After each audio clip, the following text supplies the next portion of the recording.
Se le pidió volar el Apache por última vez. Las puertas del hangar estaban abiertas de par en par bajo el abrasador sol de Texas, y en el interior brillaban helicópteros Apache pulidos como monumentos a la guerra. El capitán Marcus Dalton se encontraba al borde de la ceremonia, con suciedad bajo las uñas, la barba enredada por 4 años de vida callejera y los ojos fijos en las máquinas que una vez comandó. Un sargento se acercó al almirante Cland con palabras imposibles. «Señor, este indigente dice que sabe volar el viejo Apache. Dice que su indicativo era Ghost». El coronel se burló, listo para echar a Marcus. Pero el rostro del almirante palideció porque Ghost no era un piloto cualquiera. Ghost era una leyenda que todos creían muerta. Si ves esta historia desde cualquier parte del mundo, nos encantaría saber desde dónde te unes. Deja un comentario abajo diciéndonos tu ciudad o país. Y si historias como esta sobre coraje, sacrificio y segundas oportunidades te llaman la atención, considera suscribirte a nuestro canal. Tu apoyo nos ayuda a compartir más historias reales increíbles que honran a los héroes olvidados entre nosotros. Ahora, continuemos. 4 años antes, el capitán Marcus Dalton era un nombre que se susurraba con reverencia en todas las unidades de aviación del ejército, desde Fort Rucker hasta Bagram. Había volado 287 misiones de combate en un Apache A-64. La mayoría de ellas, de esas que hacían que otros pilotos rechazaran la instrucción. Extracciones nocturnas en Fallujah. Ataques de artillería sobre la provincia de Helmond. Apoyo aéreo cercano tan peligroso que su rotor echó polvo a la cara de los marines que salvaba. Su indicativo de llamada, fantasma, provenía de su capacidad de aparecer en espacio aéreo hostil sin previo aviso, lanzar fuego devastador y desaparecer antes de que las fuerzas enemigas pudieran siquiera rastrearlo por radar. No era el piloto más ruidoso de la sala de preparación. No presumía. Pero cuando la misión era un suicidio, cuando el clima era desastroso, cuando todas las demás tripulaciones estaban en tierra, Marcus Dalton levantaba la mano y decía, «Yo voy». Su copiloto, el teniente Danny Chen, solía bromear diciendo que Marcus podía volar un Apache por el ojo de una cerradura en medio de una tormenta de arena. Danny llevaba una vieja brújula de latón a todas partes, un regalo de su abuelo, que había luchado en Corea. La frotaba antes de cada misión y decía, «Esta cosa tiene 90 años de buena suerte, fantasma. Somos intocables». Y durante mucho tiempo pareció cierto. Entonces llegó el 9 de febrero de 2014. Una emboscada talibán coordinada en el valle de Koringal. Marcus y Danny estaban cubriendo un convoy cuando la radio explotó con gritos. 3 Humvees inmovilizados, lanzacohetes propulsados por cohetes desde todas direcciones, las bajas aumentando. Marcus no esperó órdenes. Bajó altitud, empujó el Apache en un picado que hizo que la estructura del avión se tambaleara y abrió fuego. Pudo ver a los cazas enemigos dispersarse. Pudo ver a los marines arrastrando a los heridos a cubierto. Durante 6 minutos, él y Danny defendieron el valle solos, ganando tiempo para la fuerza de reacción rápida. Fue entonces cuando el misil SA-7 se fijó. Danny lo vio primero. Su voz llegó a través de los auriculares, tan tranquila como siempre. El misil se fijó en el fantasma, lanzando bengalas. «Estamos bien. Estamos bien». Pero el misil no persiguió las bengalas. Atravesó el conjunto del rotor de cola como la mano de Dios. El Apache giró y Marcus luchó contra los controles con todas sus fuerzas. En su cuerpo. Luchó contra la física, las alarmas estridentes y el suelo que se elevaba rápidamente. Logró estabilizarse lo justo. El impacto le destrozó el hombro izquierdo, le fracturó 3 costillas y le partió la cara desde la sien hasta la mandíbula. Cuando despertó entre los restos, atado boca abajo, con la boca llena de sangre, giró la cabeza y vio a Danny. Su copiloto tenía los ojos abiertos, mirando al vacío.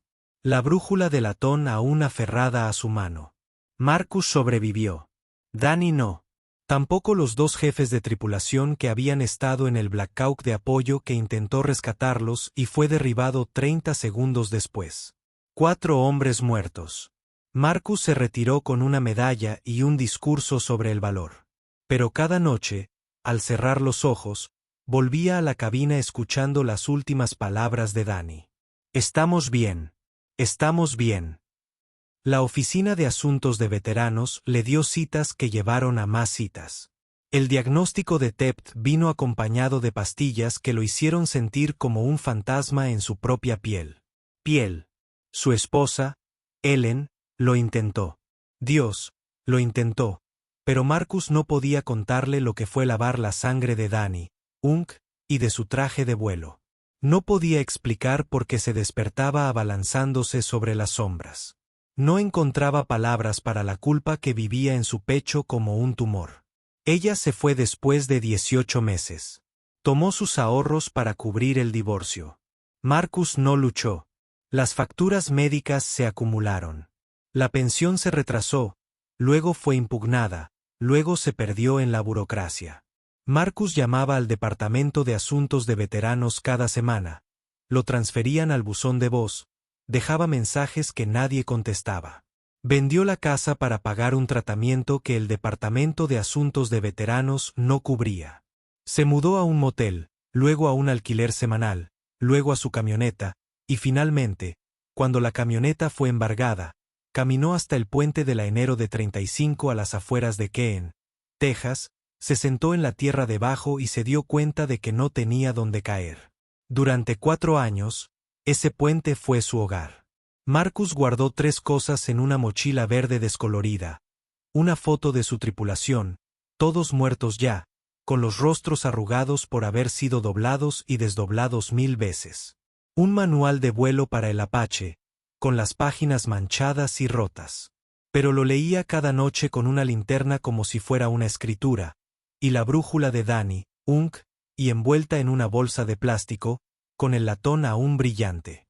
Nunca la vendió, ni cuando se moría de hambre, ni cuando llegó el invierno y no tenía abrigo. Esa brújula era lo último que quedaba del hombre que solía ser. Sobrevivía siendo invisible. Nunca entraba en pánico, nunca causaba problemas, nunca mendigaba agresivamente. Buscaba trabajo diario cuando podía, cargando camiones o limpiando estacionamientos, lo suficiente para comer y nada más.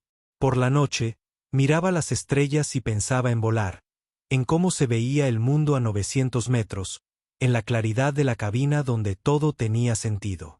Los otros indigentes bajo el puente lo dejaban en paz. Había algo en Marcus, algo en su postura, en la forma en que sus ojos seguían el movimiento, que hacía que la gente retrocediera instintivamente. Una noche, un joven llamado Kevin, recién salido del ejército y ya en la calle, fue asaltado por 3 hombres que intentaban robarle la mochila. Marcus no gritó, no corrió, simplemente se levantó, se acercó y se interpuso entre Kevin y los atacantes. No dijo ni una palabra. No le hacía falta. Los 3 hombres lo miraron, observaron su postura y se alejaron. Kevin le preguntó más tarde, ¿quién eres? Marcus simplemente negó con la cabeza. Nadie, pero alguien, lo recordaba. El sargento Tom Rivera era un infante de marina de 22 años en Ciudad Sadra, Irak, en 2007. Su convoy había sido emboscado, acorralado en una zona de muerte sin cobertura ni apoyo aéreo. Estaban a minutos de ser invadidos cuando un Apache apareció de la nada, volando tan bajo que Rivera pudo ver el casco del piloto a través del cristal de la cabina. Ese Apache permaneció en posición durante 14 minutos, recibiendo fuego terrestre durante todo el tiempo, suprimiendo 6 posiciones enemigas diferentes hasta que llegó la fuerza de reacción rápida. 23 infantes de marina lograron salir con vida ese día. Rivera era uno de ellos. Nunca olvidó la señal de llamada que escuchó por la radio. Ghost 111 Gunsart cubriendo Suxville. Ahora, el sargento Rivera estaba destinado en Fort Cavazos, trabajando en logística, viviendo una vida tranquila. Ya no pensaba en Sadra City todos los días, pero pensaba lo suficiente. Y cuando Fort Cavazos anunció una ceremonia para celebrar el 50º aniversario del Apache A-64, Rivera se ofreció como voluntario para ayudar a organizarlo. Fue un gran evento. Oficiales de todo el país, generales retirados, un periodista del Army Times y el almirante James Cland, de 70 años, una leyenda viviente que había sido fundamental en el desarrollo del programa Apache en los años 80.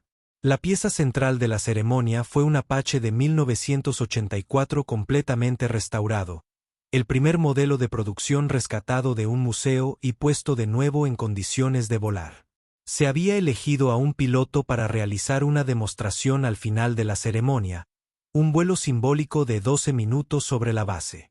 Marcus no había planeado acercarse a la ceremonia, pero ese sábado por la mañana, se despertó. Subió por debajo del puente y sintió que algo lo jalaba. Quizás era el sonido de helicópteros haciendo vuelos de prueba.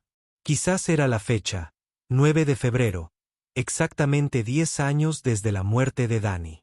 Quizás era simplemente que no podía mantenerse alejado. Caminó los 6 kilómetros hasta Fort Cavazos bajo el calor, se quedó fuera de la cerca y observó a través de la malla metálica cómo los apaches brillaban en el hangar. No intentó entrar. Solo quería verlos. Solo quería recordar lo que se sentía ser alguien importante. El sargento Rivera llevaba una caja de programas hacia el hangar cuando vio al hombre sin hogar de pie junto a la cerca. Chaqueta sucia, barba larga, las manos agarrando la malla metálica como un prisionero. Rivera casi pasó de largo, pero algo lo hizo detenerse. Algo en la forma en que el hombre miraba los helicópteros, no con curiosidad, sino con familiaridad. Rivera se acercó con cautela. «¿Está bien, señor?» Marcus no se giró. «Yo solía volar esos». Su voz era áspera, insólita. Rivera sonrió, cortés. ¿Cómo se le sonríe a alguien? ¿Quién no está del todo ahí? Sí, eso mola, tío. Son máquinas increíbles. Marcus asintió. Arco largo A-64D, motores de turboeje, ametralladora M230 de 30 milímetros, misiles Elfire. Volé 287 misiones de combate. La sonrisa de Rivera se desvaneció. ¿Cuál era tu indicativo? Marcus se giró entonces y Rivera vio sus ojos grises, claros, concentrados. Fantasma. La palabra le dio a Rivera como un puñetazo. Se le entumecieron las manos. La caja de programas cayó al suelo. Repite eso. La voz de Marcus era más baja ahora. Fantasma 11, Primera División de Caballería, Irak y Afganistán, 2003 a 2014. A Rivera se le cortó la respiración. Su mente volvía a Ciudad Sada, a la emboscada, al apache que le salvó la vida, al fantasma de la radio. Miró a Marcus, lo miró de verdad, y vio más allá de la barba, más allá de la suciedad, más allá de los años. Dios mío, eres real. Marcus no respondió. Rivera lo agarró del brazo y le subió la manga delante de Marcus. Pudo detenerlo y vio el tatuaje. Coordenadas: 33 grados 20 minutos norte, 44 grados 25 este, Bagdad. Dios mío, eres él. De verdad eres él. Lo que Marcus no sabía era que dentro del hangar, 30 minutos antes de que comenzara la ceremonia, el piloto designado, un teniente coronel llamado Barnes, se había desplomado. Un ataque al corazón, no fatal, pero iba camino al hospital, y el vuelo de demostración ahora era imposible. El coronel Bradley Henderson, el oficial al mando, estaba furioso. Tenemos al almirante aquí. Tenemos prensa. Tenemos 200 invitados. Y ahora no tenemos piloto. El almirante Cland, de pie cerca con su uniforme de gala, con medallas cubriéndole el pecho, negó con la cabeza. El avión es del 84. No es de vuelo por cable. Tiene hidráulica y controles manuales de la vieja escuela. La mayoría de sus pilotos actuales solo se han entrenado con los modelos de ¿quién aquí ha registrado horas en el Apache original? Silencio. Henderson apretó la mandíbula. Señor, Nosotros quizás tenga que cancelar la demostración de vuelo. Fue entonces cuando el sargento Rivera irrumpió en el hangar, sin aliento, arrastrando a un indigente del brazo. Todas las cabezas se giraron. El rostro de Henderson se sonrojó. «Sargento, ¿qué demonios es esto?» Rivera se puso firme, pero no soltó a Marcus. «Señor, este hombre es el capitán Marcus Dalton. Indicativo de llamada fantasma. Dice que puede volar el Apache». El hangar quedó en silencio. Algunos de los oficiales mayores se miraron entre sí. Una capitana, una joven llamada Sarah Michei, jadeó audiblemente. Henderson miró a Marcus, se fijó en la chaqueta sucia, el pelo enmarañado, el olor, y frunció el labio. «Sargento, saque a este hombre de aquí antes de que los arreste a ambos». Pero el almirante Cortland dio un paso al frente. Sus ojos estaban fijos en Marcus. ¿Fantasma? Su voz era apenas un susurro. Marcus sostuvo su mirada y asintió una vez. El rostro del almirante se transformó. «Capitán Dalton, pensé que estaba muerto». Henderson no estaba convencido. Se interpuso entre ellos, con los brazos cruzados. «Señor, con el debido respeto, nosotros no puedo dejar que cualquiera diga ser piloto de combate sin la debida verificación. Este hombre parece no haberse duchado en meses. ¿Esperas que crea que voló un Apache?» Marcus no respondió. No se defendió.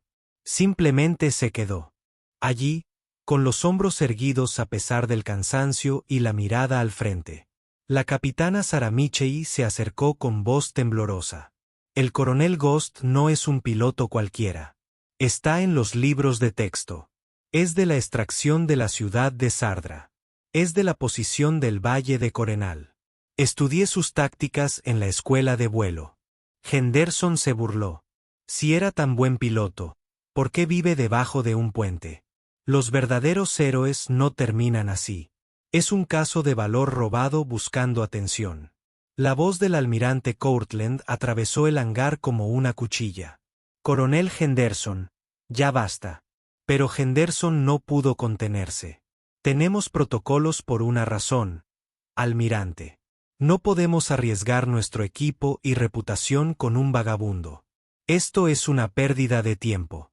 El almirante se volvió hacia Marcus, con una expresión más suave.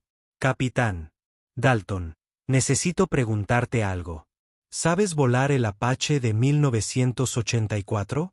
No el modelo D, sino el original. Sistemas analógicos, sin asistencias digitales».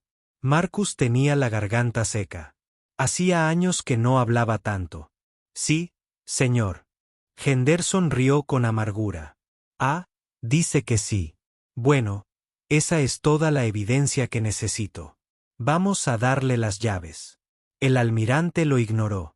«Capitán Dalton, dígame el procedimiento de arranque de emergencia del Apache original». A cada paso, el hangar volvía a quedar en silencio. Todos los pilotos sabían que era una prueba. El modelo 84 tenía una secuencia de arranque diferente a la de las versiones modernas. Era arcaica, complicada, algo que solo alguien que hubiera estudiado el avión décadas atrás sabría. Marcus cerró los ojos.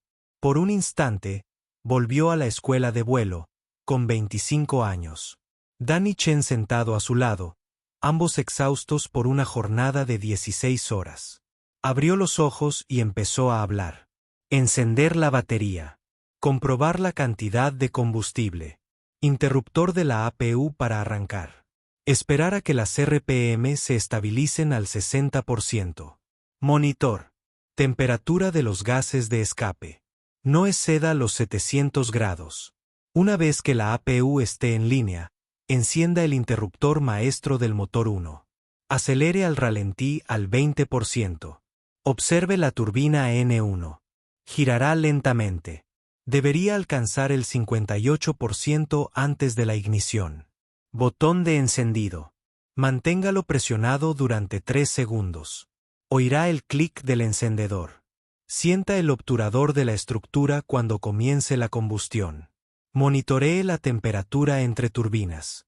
Manténgala por debajo de octingentésimo quincuagésimo o fundirá las palas. Espere a que N1 alcance el 100%. Luego, conecte el motor 2. Mismo procedimiento. Una vez que ambos motores estén estables, apague la APU. La presión hidráulica debe marcar 2.900 libras por pulgada cuadrada en los tres sistemas. Verifique la liberación del freno del rotor. Luego avance los aceleradores al ralentí de vuelo. El acoplamiento del rotor es manual en el 84. Tire de la palanca debajo del colectivo. Está rígida. Se necesitan 2 manos. Si el sistema hidráulico está frío, las RPM del rotor suben al 101%. Sentirá que el cíclico responde alrededor del 90%. Prevuelo comprobaciones. Controles de vuelo con deflexión completa. Pedales con recorrido completo. Comprobar si se atascan. Sistema de arma seguro. Radios en línea. No despega hasta que las RPM del rotor se estabilicen. Y tiene plena autoridad hidráulica. Abrió los ojos. Ese es el procedimiento, señor.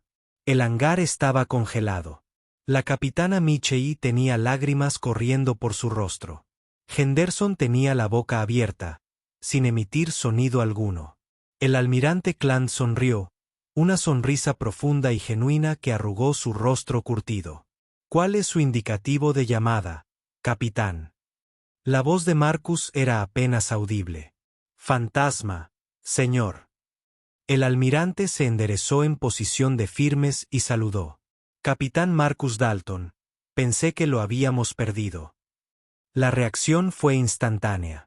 A la capitana Michei se le doblaron las rodillas y se agarró al tren de aterrizaje del Apache más cercano para no caer. Se le quebró la voz. Dios mío, es real. Eres realmente real. Escribí mi tesis sobre ti. El sargento Rivera ya estaba de rodillas, con lágrimas corriendo por su rostro y la voz ronca. Me salvaste la vida en Ciudad Sade. Volaste a través del infierno por nosotros. Yo estaba allí. Yo estaba allí. Otros soldados empezaron a reconocer el nombre, la historia, la leyenda. Un sargento en la parte de atrás le susurró al hombre a su lado. Ghost es el piloto de Corenal, el que se quedó en la estación después de recibir el impacto del misil. El susurro se extendió como la pólvora. Las cabezas se giraron, los ojos se abrieron de par en par. 2 oficiales subalternos se pusieron firmes. Un sargento mayor empezó a aplaudir lenta y deliberadamente, y luego otros se unieron, y en cuestión de segundos todo el hangar aplaudía, algunos soldados saludando, otros simplemente mirando con incredulidad. El coronel Henderson estaba en medio de todo, su rostro pasando del rojo al blanco y al gris. Acababa de humillar públicamente a una leyenda viviente. Lo había llamado vagabundo, cuestionado su servicio, lo había descartado como valor robado delante del almirante, delante de 200 testigos. Intentó hablar, intentó rescatar algo, pero no le salieron las palabras. El almirante se volvió hacia él, con la voz fría como el invierno. Coronel, salga ahora. Henderson se fue sin decir una palabra más.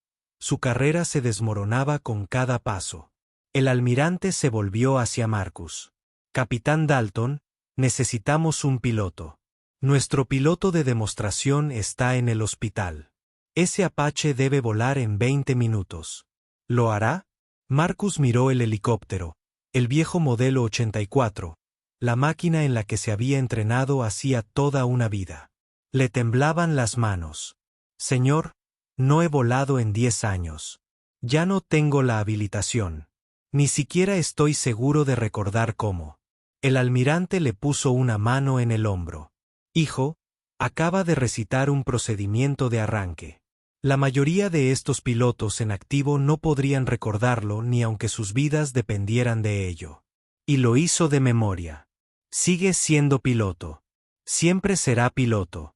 ¿Volará? Pero aquí está la cuestión con Marcus Dalton. Esta es la cuestión con un hombre que pasó 4 años bajo un puente, que lo perdió todo, que fue olvidado por el sistema por el que había sufrido.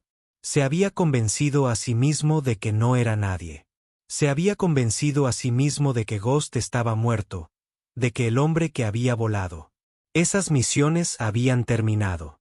Y ahora, de pie en ese hangar, rodeado de gente que lo saludaba, lo llamaba por su nombre, lo miraba como si importara, sintió algo que no había sentido en una década. Terror, no por el vuelo, sino por la esperanza. Porque la esperanza podía ser arrebatada, y no sabía si sobreviviría a perderla de nuevo. Se miró las manos, sucias, llenas de cicatrices, temblorosas. Pensó en la brújula de Danny en su mochila bajo el puente. Pensó en los 4 hombres que habían muerto por su misión. Pensó en la partida de Ellen. Pensó en cada nombramiento en la administración de veteranos que no condujo a ninguna parte. Y entonces pensó en el sargento Rivera de rodillas llorando, diciendo, «Me salvaste la vida». Pensó en el joven capitán que había escrito una tesis sobre él. Pensó en que tal vez, solo tal vez, aún pudiera ser alguien importante.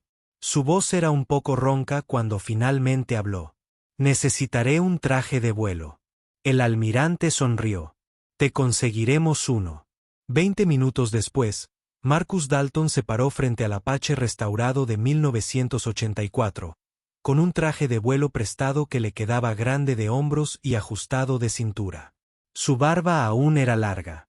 Su cabello seguía enredado, pero sus manos ya estaban firmes. El capitán Michei se acercó con un casco en la mano. «Señor, esto es para usted. Y señor, si me lo permite, es un honor». Tomó el casco, sintió su peso, su familiaridad. La ceremonia se detuvo. 200 personas observaban en silencio. El almirante se acercó al micrófono. «Damas y caballeros, tenemos un cambio en la demostración de vuelo de hoy. El piloto que están a punto de ver es el capitán Marcus Dalton, indicativo de llamada fantasma. Uno de los mejores pilotos de Apache que este país haya producido. Voló 287 misiones de combate, salvó innumerables vidas y se ganó la Cruz de Vuelo Distinguido. Hoy, regresa al cielo». El aplauso fue ensordecedor. Marcus subió a la cabina. El asiento le hizo sentir como volver a casa. Se puso el casco, ajustó las correas y miró. En los instrumentos. Todo era analógico, mecánico, de la vieja escuela. Le encantaba. Sus manos se movían por instinto. Arranque de la APU con la batería. La turbina cobró vida tras él. Repasó la lista de verificación, cada paso exactamente como lo describía, cada movimiento preciso. Motor 1 en línea. El Apache se estremeció al encenderse la combustión. Motor 2. Los rotores comenzaron a girar, lento al principio, luego más rápido. El familiar gump gump gump que había oído en sueños durante 10 años. Hidráulica en línea, controles de vuelos sensibles. Probó el cíclico, el colectivo, los pedales. Todo funcionaba. Presionó la radio. Ghost 11, listo para despegar. La torre respondió de inmediato. Ghost 11, listo para despegar. Bienvenido de nuevo, capitán. Marcus puso el colectivo, añadió acelerador y el Apache despegó del suelo. Por primera vez en 10 años, estaba volando. La máquina respondió a su toque como si lo recordara, como si hubiera estado esperando. Ascendió a 500 pies, se inclinó a la izquierda sobre la base y sintió el viento, la potencia y la claridad que había estado extrañando. Debajo de él, 200 personas observaban en silencio, muchas de ellas llorando. Voló el patrón de demostración, suave y preciso, cada maniobra perfecta. No presumió. No lo necesitaba. Simplemente voló. Y durante 12 minutos, Marcus Dalton no se quedó sin hogar. No estaba roto. No lo habían olvidado. Era un fantasma. Cuando aterrizó, todo el hangar estalló. Los soldados vitoreaban, gritaban su indicativo de llamada, saludaban. Marcus apagó los motores, se quitó el casco y salió de la cabina. Le temblaban las piernas. El almirante Cland fue el primero en llegar. El anciano lo abrazó, algo que los almirantes no hacen, y le susurró al oído: «Bienvenido a casa, hijo». El capitán Michei fue el siguiente, seguido por el sargento Rivera, y por docenas de otros. Todos querían estrecharle la mano, agradecerle, decirle que lo recordaban. El coronel Henderson no estaba a la vista. Más tarde, después de ceremonia, después de las fotografías, después de los discursos, el almirante se sentó con Marcus en una oficina tranquila. «Capitán, voy a ser directo. Necesita ayuda. Necesita tratamiento. Necesita un lugar donde vivir, y me aseguraré de que lo reciba todo». Marcus negó con la cabeza. «Señor, se lo agradezco, pero ya he pasado por todo el sistema. No funciona para gente como yo». El almirante se inclinó hacia adelante. «Ahora sí. Superviso personalmente su caso. Se le restauraron todos los beneficios. Cobertura médica completa en el Departamento de Asuntos de Veteranos. Y le conseguiré un apartamento en la base mientras recibe tratamiento. No volverá a ese puente. ¿Me entiende?» Marcus sintió un nudo en la garganta. «Señor, no sé si podré volver a hacer esto. Ya no sé si podré ser esa persona». La voz del almirante era suave pero firme. «No tiene que ser esa persona. Solo tiene que ser usted mismo y eso es suficiente». Las ofertas llegaron rápidamente después de eso. Un puesto como instructor de vuelo enseñando tácticas avanzadas a la próxima generación de pilotos. Un puesto de consultor con un contratista de defensa. Charlas en congresos militares. Marcus las rechazó todas. Aceptó el tratamiento. Aceptó el apartamento. Empezó terapia de verdad con un consejero que entendía el trauma de combate. Empezó a dormir sin pesadillas. Empezó a comer con regularidad. Subió de peso. Se cortó el pelo. Se afeitó la barba. Y poco a poco, con el paso de los meses, volvió a ser el mismo. Pero no volvió a volar. No aceptó el trabajo de instructor. En cambio, hizo otra cosa. Empezó a ser voluntario en un programa de ayuda a veteranos en Keene. Regresó al puente de la enero de 35, al lugar donde había vivido durante 4 años, y encontró a los hombres que aún estaban allí. Kevin, el joven al que había protegido, seguía durmiendo en la tierra. Marcus se sentó a su lado. «Oye, Kevin, ¿me recuerdas?» Kevin levantó la vista, entrecerrando los ojos por la luz del sol. «Sí, tío. Eres el chico tranquilo. ¿Dónde has estado?» Marcus sonrió. «He estado recibiendo ayuda y quiero ayudarte». Pasó él. Los siguientes 6 meses conectarían a veteranos sin hogar con recursos, les guiarían por el sistema de asuntos de veteranos y usarían su historia para abrir puertas que habían estado cerradas. Se convirtió en consejero, guía, voz para los hombres y mujeres que habían sido olvidados como él. Una noche, un año después de la ceremonia, Marcus se encontraba en el puente de la enero de 35 al atardecer. El lugar no parecía diferente. La tierra seguía allí. El grafiti seguía allí, pero él era diferente. Metió la mano en el bolsillo y sacó la brújula de Danny, y el latón brillaba en la luz tenue. Frotó el pulgar sobre la superficie y sintió el grabado desgastado. Pensó en su copiloto, en las palabras que había dicho antes del impacto del misil. «Estamos bien. Estamos bien». Y Marcus se dio cuenta de algo.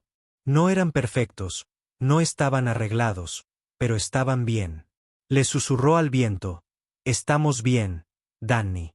Por fin. Estamos bien». Se giró para irse y vio a otro veterano sentado contra el pilar de hormigón. Una mujer de unos 30 años, con los ojos hundidos y una chaqueta demasiado fina para la fría noche que se avecinaba. Marcus se acercó y se sentó a su lado. Ella no lo miró. Él no la presionó. Simplemente se quedó allí sentado un momento, dejando que el silencio se instalara. Luego habló, con voz tranquila y segura. «Déjame decirte algo. Nunca es tarde para volver a casa. Ella se giró hacia él y él vio la pregunta en sus ojos. Sacó una tarjeta con el número de extensión del BA con su propio número escrito en el reverso. Soy Marcus. Viví aquí mismo, debajo de este puente, durante 4 años. Pensé que estaba acabado. Pensé que lo había perdido todo, pero estaba equivocado. Y si quieres ayuda, me aseguraré de que la consigas. Sin burocracia, sin evasivas, solo ayuda. ¿Te interesa? Tomó la tarjeta con la mano temblorosa. Sí, lo estoy. Marcus sonrió. Se levantó, le ofreció la mano y la ayudó a ponerse de pie. Mientras caminaba hacia su coche, hacia el centro de apoyo, hacia el inicio de su camino de regreso, Marcus sintió la brújula de Danny en su bolsillo. Seguía apuntando al norte. Siempre lo había hecho. Simplemente no había podido verla por un tiempo, pero ahora sí, y pasaría el resto de su vida asegurándose de que otros también la vieran. Si esta historia te conmovió, si te recordó que las segundas oportunidades son posibles, que los héroes se pueden encontrar en los lugares más inesperados, suscríbete a nuestro canal. Y ahora mismo, en tu pantalla, verás otra historia increíble esperándote. Haz clic, mírala y recuerda, cada persona que te cruzas en la calle tiene una historia. Algunas podrían ser legendarias. Gracias por verla.